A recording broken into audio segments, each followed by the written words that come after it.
Hello and welcome to the Alamo Breast Cancer Foundation's Advocate Chat. My name is Laurie Hutcheson and I'm very happy to be moderating today's conversation on lobular breast cancer and epigenetics. I want to tell you just a little bit about me and my organization, the Lobular Breast Cancer Alliance, and then we'll hear from our guest. I am a patient advocate and 2-year survivor of lobular breast cancer. I'm also the executive director of the Lobular Breast Cancer Alliance, or LBCA, the only organization in the country dedicated to invasive lobular breast cancer.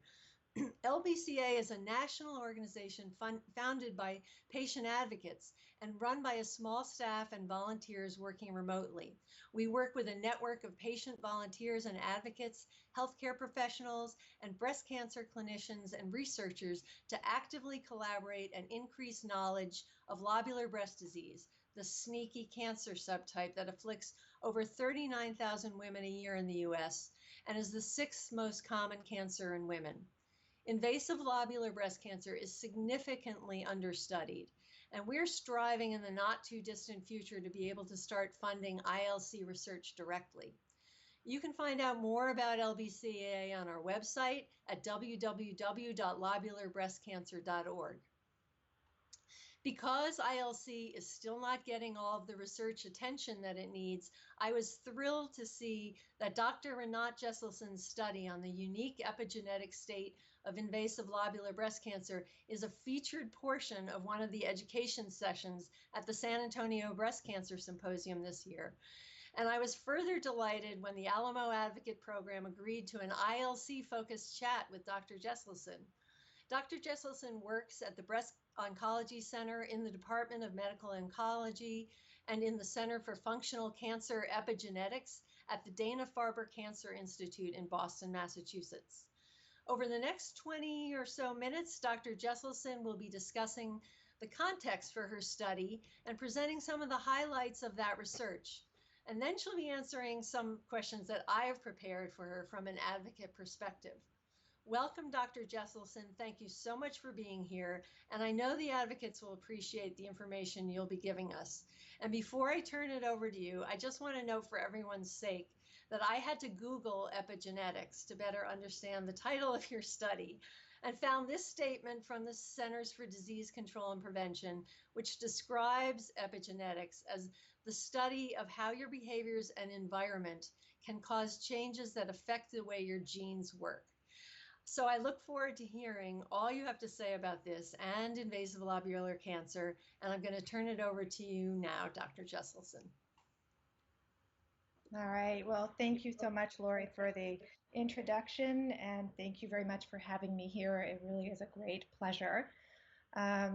And really, a number of years ago, we have started to study invasive lobular breast cancers, and as you pointed out, it really is an understudied type of breast cancer that is relatively very prevalent. So indeed, we really need to put more effort into studying this type of breast cancer so we can improve outcomes in our patients with invasive lobular breast cancers. So with that, I would like to start with the slides I have prepared.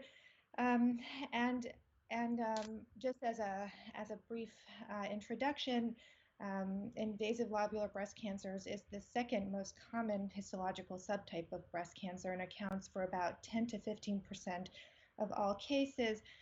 So this is not a small number. This is a pretty substantial number of our patients.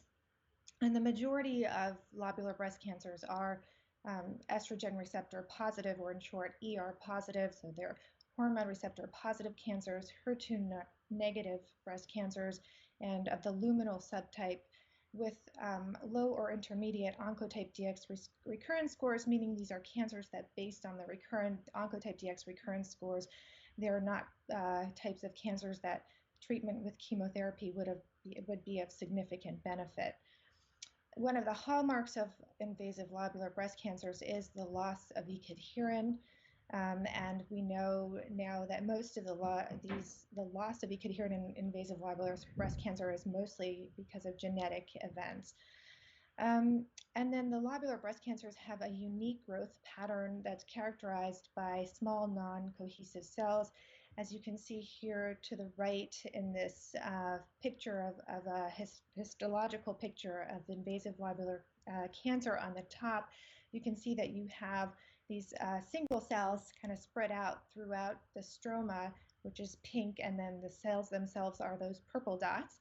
And then when the picture that you see on the bottom, that's a ductal cancer, and you can really see the difference how the cells are distributed throughout the background or the stroma.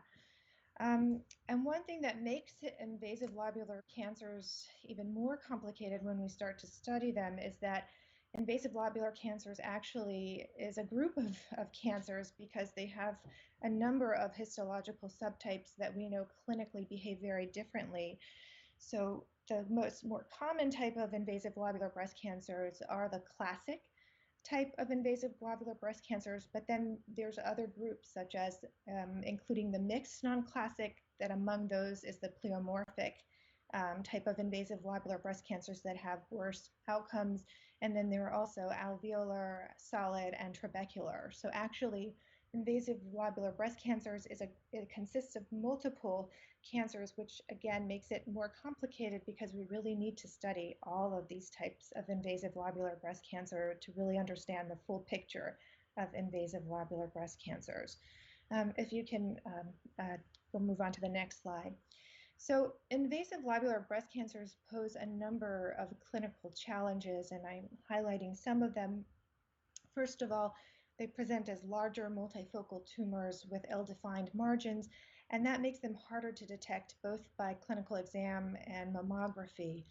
And we know now that probably with MRIs, we can detect them better in some cases. Bilateral breast involvement is more common in invasive lobular cancers when compared to invasive ductal cancers, and also increased number of lymph node involvement. There are also a number of studies now that have shown that invasive lobular breast cancers have an increased risk of late recurrences, even when matched by grade and stage. And also, patients who develop metastatic invasive lobular breast cancer, they present with unique metastatic sites that include the GI, the gastrointestinal tract, as well as the peritoneum, and particularly with fluid in the abdomen, which is called ascites, which many times clinically is a challenge to manage. In addition, there are a number of studies that have shown that invasive lobular breast cancers are more resistant to chemotherapy. These studies are really from early stage breast cancer, in studies that have looked at patients who have received chemotherapy before surgery, or what we call neoadjuvant chemotherapy. And these studies have looked at the tumor tissue after treatment, after chemotherapy that was given before surgery, and tissues that were obtained at the time of surgery. What they saw was that patients who had invasive lobular cancers had decreased responses to chemotherapy compared to invasive ductal cancers. And then there are also some analyses of large registries of patients who have had early stage breast cancer and received adjuvant or chemotherapy after surgery. And these studies also suggest that patients with early stage invasive lobular breast cancers have less response to chemotherapy. In addition, a number of years ago, my colleague from Dana-Farber, Otto Metzger, had looked at responses to endocrine treatment in invasive lobular cancer versus invasive ductal cancer. And he did an analysis of a large adjuvant study called the Big 198 study. And what he saw in that study is that indeed, we know from the Big 198 study that in general, all patients with ER-positive breast cancer, there is an increased benefit from adjuvant aromatase inhibitors versus tamoxifen, and this difference is not very big. But what Otto found when he broke this study into invasive ductal cancers versus invasive lobular cancers, he saw that for both types of breast cancers, the benefit from aromatase inhibitor is higher compared to tamoxifen, but that difference is substantially bigger in invasive lobular breast cancers, meaning that invasive lobular breast cancers are potentially relatively resistant to tamoxifen. If you can move on to the next slide.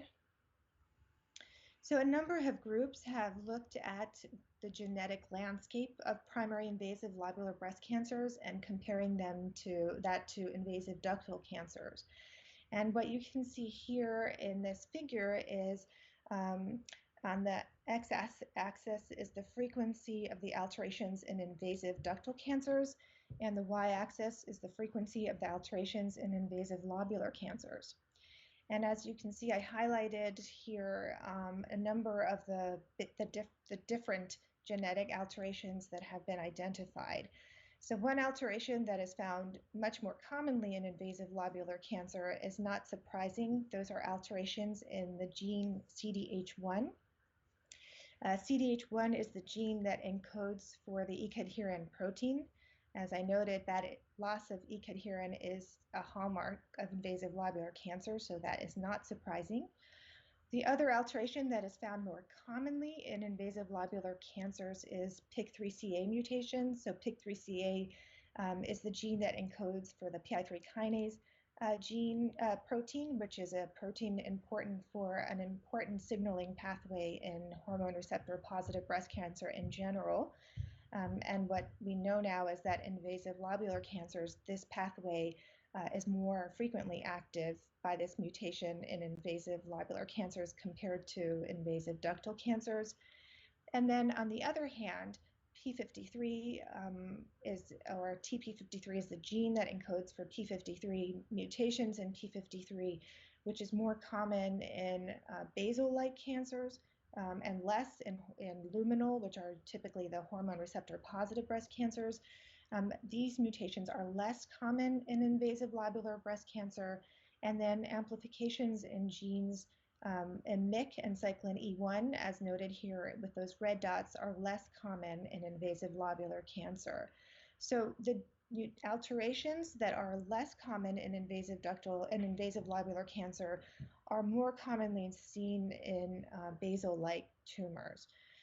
And another thing that was found in these studies that was interesting is that FOXA1 mutations was more frequent in lobular breast cancers compared to ductal cancers. So the frequency of FOXA1 mutations was 7% in lobular breast cancers and only 2% in invasive ductal cancers. So from these studies, we learn a few things. One is that we know now that biologically invasive lobular cancers are different from invasive ductal cancers as their genetics are different. And this really highlights the need to really dedicate studies to invasive lobular cancers. And two, we're seeing some signal that FOXA1 alterations and FOXA1 activity is different in the lobular breast cancers.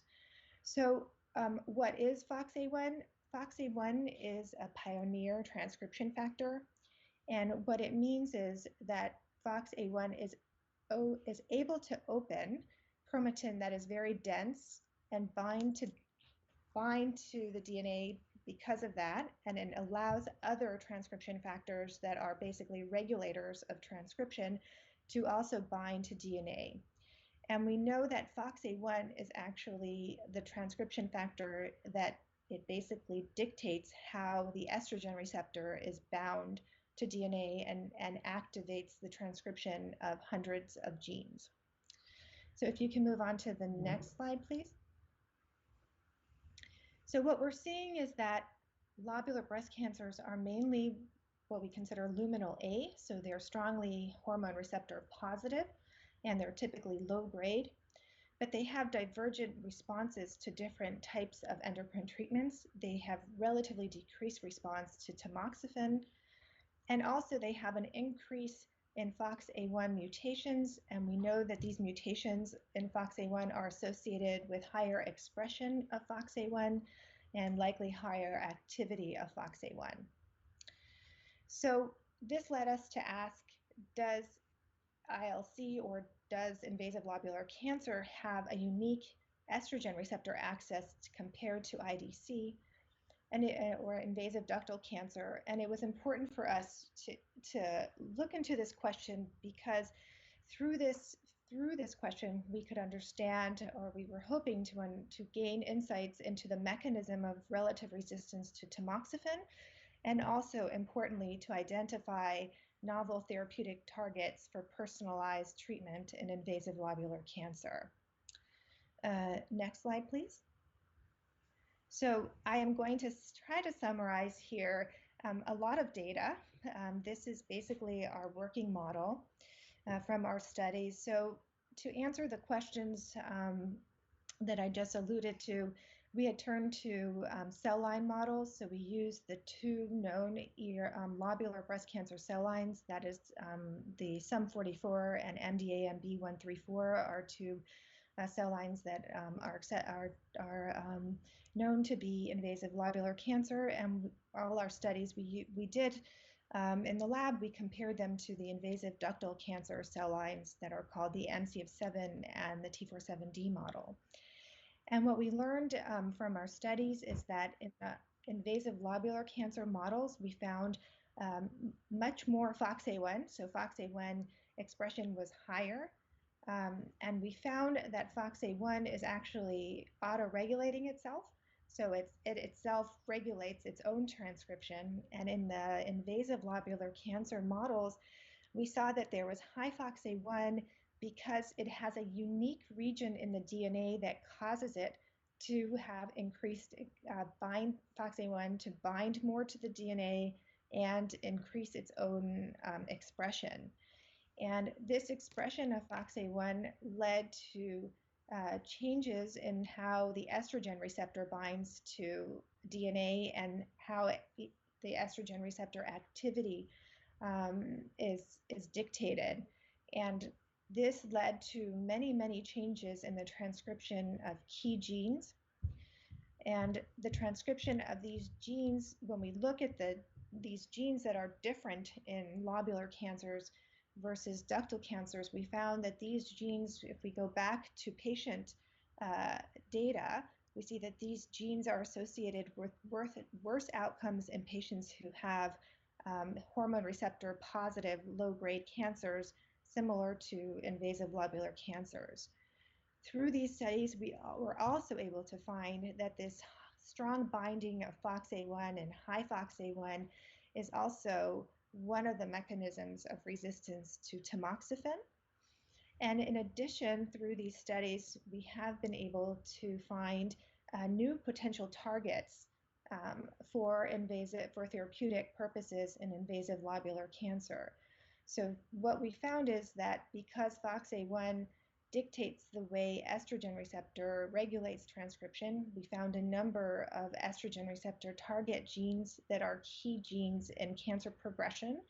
And those genes, some of them have drugs that can target them, such as an oncogene called RET, and currently there are new selective RET inhibitors that have been approved for other cancers that potentially could be studied for invasive lobular cancer. So with this, I will end my slides, and I'm happy to take any questions from Laurie. Thank you, Dr. Jeselsohn. That was so interesting, and I have a lot of questions, but I'm going to start with one about lobular breast cancer research generally. Can you elaborate on why lobular breast cancer tumors are harder to study than ductal and what some of the challenges are? And also just explain whether you use mouse models or what mechanism you use for your study. Yeah, so in the lab, for these studies, we used invasive lobular cancer cell lines. And one of the challenges is that there aren't many invasive lobular cancer cell lines. And actually, even these ones that we do have, they are quite challenging to grow. They require quite specific conditions. So that is a challenge in the lab. And then as far as mouse models, there are models of tumors developed by Jos Jonkers from the Netherlands that have E-cadherin loss. But as we are seeing, lobular breast cancers, it's not only unique because it has E-cadherin loss, but also the estrogen receptor axis is unique. And really, to study invasive lobular cancers, we will need to recapitulate its unique estrogen receptor axis as well.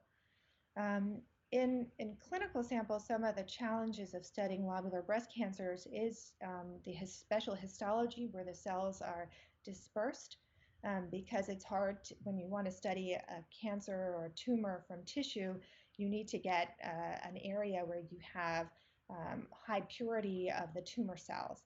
And because they're so dispersed between the stroma, it's actually really kind of challenging sometimes to get enough or pure tumor to really study the tumor itself. But as the technologies are advancing, as we're studying more cancers through single cell analysis, I think that will be very helpful in studying lobular breast cancers. Great, thank you. Well, and now about your study specifically, if I understand this correctly, the estrogen receptors drive the growth in the majority of invasive lobular breast cancers. And as you explained it, it does this by binding to regulatory elements and then inducing transcription events that disrupt the normal regulatory networks, and that promotes the tumor growth. And my question about this is pretty basic. Can you explain further what a transcription factor is and what a FOXA1 mutation is? Sure.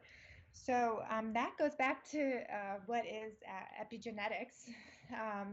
So basically, epigenetics is the study of anything that is not related to changes in the DNA itself. And transcription factors, basically, they bind to certain regions in the DNA, and they regulate the transcription of genes downstream to their binding. Typically, it's downstream. And FOXA1 is an example of a transcription factor that binds to DNA, and at the site that it binds, it can either upregulate or downregulate the transcription of a specific gene. FOXA1 mutations are detected in ER-positive breast cancers, and they are more prevalent but in invasive lobular cancers. And we know now it's still a field that's relatively new, studying FOXA1 mutations. But we know now that likely FOXA1 mutations are associated with higher expression of FOXA1 and more activity of FOXA1, meaning there's more transcription of certain genes due to these FOXA1 mutations. Okay, so can you clarify then, is your study demonstrating that FOXA1 is a key factor in ILC developing resistance to tamoxifen and other drugs, or just tamoxifen? Yeah, so in our study, we found a different mechanism by where there is more activity of FOXA1. So in our study, we found that increased activity of FOXA1 was due to its overexpression due to a regulatory region that increases its overexpression and not due to a mutation. So that's something new that we found in these models of invasive lobular breast cancer, and we really need to turn now to patient tumors, and see if we can find this regulatory region there as well, and to see how prevalent it is.